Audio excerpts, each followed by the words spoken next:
I don't really have anything that I firmly believe in. I can't really say I believe in this or I believe in that when it comes to what's out there in the world or what's ruling the world or anything of a higher power for that nature. Even though I don't know if I believe in anything, I still really like certain ideas, and if I had to believe in something, I would choose to kind of believe in these ideas, just because they're so damn cool. Like, I really like the idea of reincarnation, and I don't know too much about reincarnation. I kind of have basic bitch knowledge. I just like the image, or the idea, that when you die, you kind of come back in another body, maybe with the same soul that you had in your previous life, but with no knowledge that you have the same soul. But I also like the idea of heaven. And I know that those are from two completely different religions, but I really just don't care. I have a very specific image in mind when it comes to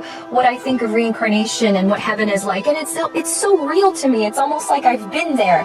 And what I think happens is, okay, so here's what happens. So you die, right? Okay, there's me. Dead as a fucking doornail, you know? So once you die and you decide what it is that you want to do with your corpse, your shell, your little remainder of your insignificant being, your soul decides to leave your body and float and soar, or whatever elegant word you want to use for your soul abandoning your corpse completely. And you go up into this place that's just up in the clouds. It's that simple cliche image of being up in the clouds. And once you're there, you don't have to stay in your body. You can choose whatever form it is that you want to take on. I mean, you don't really take on the powers of your form. Like, if you chose to be a Hulk in heaven, you couldn't really Hulk smash anything, but you could look like you could Hulk smash something, you know? So I guess this is clearly what I wanted my form to be when I got up into heaven.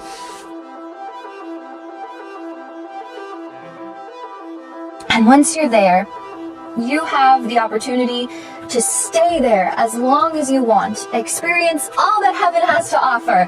Because heaven is just super bitchin', you know? You've got your angels around you, you've got all these people to make friends with. They have pillows that are always cold. So cold. Heaven is where the pillows are cold and where the drive-thrus always remember to give you the sauce. But once you decide that you are over this shit and you're just like, you know what?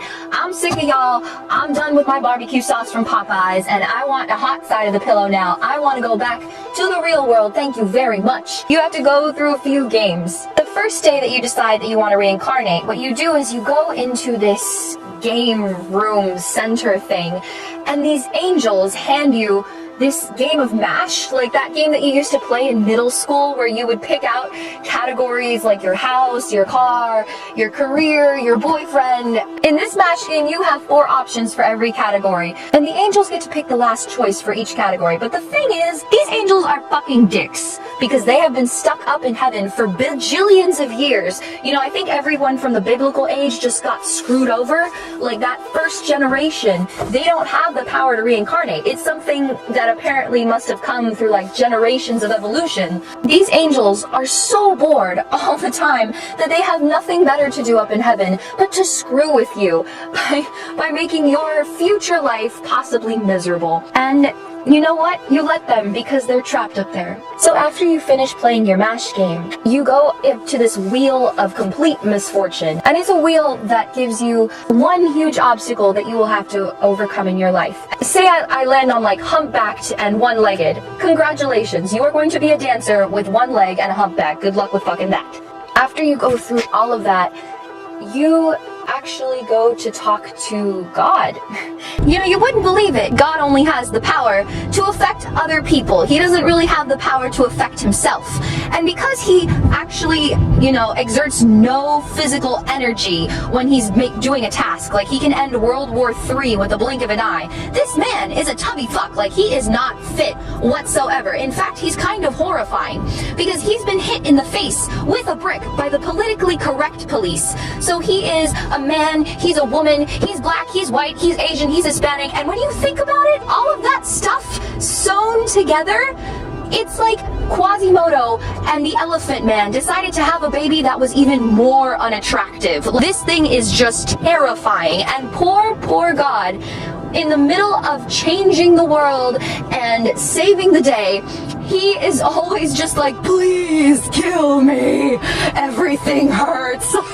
He's just this horrendous mush of things that's been sewn together, and the poor man, like, he has urges, he wants love, but every time he breaks out the genitals, this thing is just completely terrifying to women and men and anything that he wants to attract, and girls are just like, hell the fuck no, like, you get away from me with that thing. And so poor God, not only is he being used all the time and taken advantage of, you know, to change everything horrible, but he can't catch a break. He can't change anything about the way his appearance hurts him.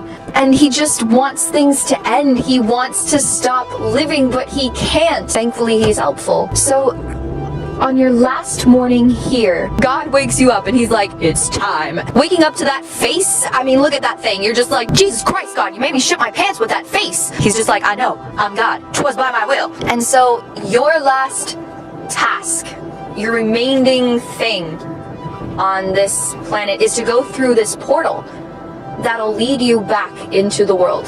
And before you jump in, you kind of just sit there and you think, I can't believe that I'm actually going to go through life again.